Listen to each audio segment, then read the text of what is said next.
بسم اللہ الرحمن الرحیم۔ تمام تعریفیں اس کریم رب کی جس کی ذات وحدہ لا شریک ذات ہے، جس کے سوا کوئی بھی عبادت کے لائق نہیں۔ ساری عبادتیں اسی کریم رب کے لیے ہیں، اور کروڑوں درود و سلام کریم آقا علیہ الصلوۃ والسلام کی ذات پر، جن کو رب تعالی نے تمام جہانوں کے لیے رحمت بنا کر بھیجا ہے، اور کروڑوں درود و سلام آپ کی آل پاک پر اور آپ کے سارے اصحاب پر، جن کو رب تعالی نے رضی اللہ عنہم ورضوا عنہ کے لقب کے ساتھ نوازا ہے۔ السلام علیکم ورحمۃ اللہ وبرکاتہ۔ محمد طلحہ آفیشل کے محترم بہنوں اور بھائیوں، ہم امید کرتے ہیں آپ حضرات خیریت کے ساتھ ہوں گے۔ اللہ پاک آپ کو خیر و عافیت کے ساتھ رکھے۔ اللہ پاک آپ کو دین دنیا کی بھلائیاں عطا فرمائے۔ محترم بہنوں اور بھائیوں، آج جس موضوع پہ ہم بات کرنا چاہتے ہیں وہ اللہ پاک کے ایک نام کا وظیفہ ہے۔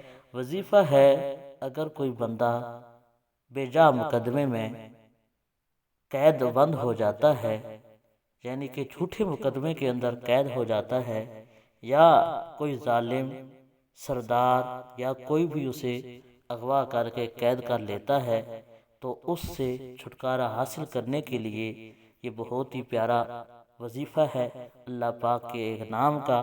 انشاءاللہ سن کر عمل کر کے ہم سب کو اس وظیفہ کا بہت زیادہ فائدہ ہونے والا ہے۔ اللہ پاک ہمیں ان وظائف سے فوائد حاصل کرنے کی توفیق عطا فرمائے۔ محترم بہنوں اور بھائیوں، وظیفہ کی طرف جانے سے پہلے آپ سے ادبانہ گزارش ہے کہ پوری ویڈیو دیکھنے کے بعد اگر ہماری ویڈیو آپ کو پسند آئے تو ویڈیو لائک کر دیں، چینل کو لازمی سبسکرائب کر دیں، گھنٹی والے بٹن کو دبا دیں تاکہ ہر نئی آنے والی اسلامی معلوماتی ویڈیو آپ کو مل سکے۔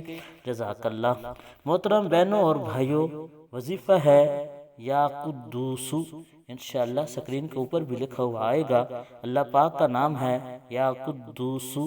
جو بندہ بھی جھوٹے مقدمے کے اندر قید ہے، یا کسی ظالم سردار نے یا کسی ظالم نے اسے اپنے پاس قید کر رکھا ہے، تو انشاءاللہ یہ وظیفہ کرنے سے اس کی اس جھوٹے مقدمے سے بھی جان چھوٹ جائے گی۔ اگر کسی نے اغوا کر لیا ہے، کسی نے قید کر لیا ہے، تو انشاءاللہ اس سے بھی جان چھوٹ جائے گی۔ اللہ پاک کوئی نہ کوئی سبب اس وظیفہ سے ضرور پیدا فرمائے گا۔ محترم بہنوں اور بھائیوں، وظیفہ کرنے کا طریقہ یہ ہے کہ آپ نے 11 مرتبہ اول آخر نبی کریم صلی اللہ علیہ وآلہ وسلم پر درود شریف پڑھنا ہے، پھر 113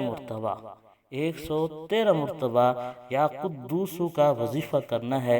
113 مرتبہ اس وقت تک یہ عمل جاری رکھنا ہے جب تک آپ قید سے چھوٹ کر اپنے گھر پہنچ نہ جائیں، اس وقت تک یہ عمل جاری رکھیں۔ انشاءاللہ اللہ پاک بہت زیادہ آپ کو فائدہ دے گا۔ اللہ پاک ہمارا حامی و ناصر ہو، آمین۔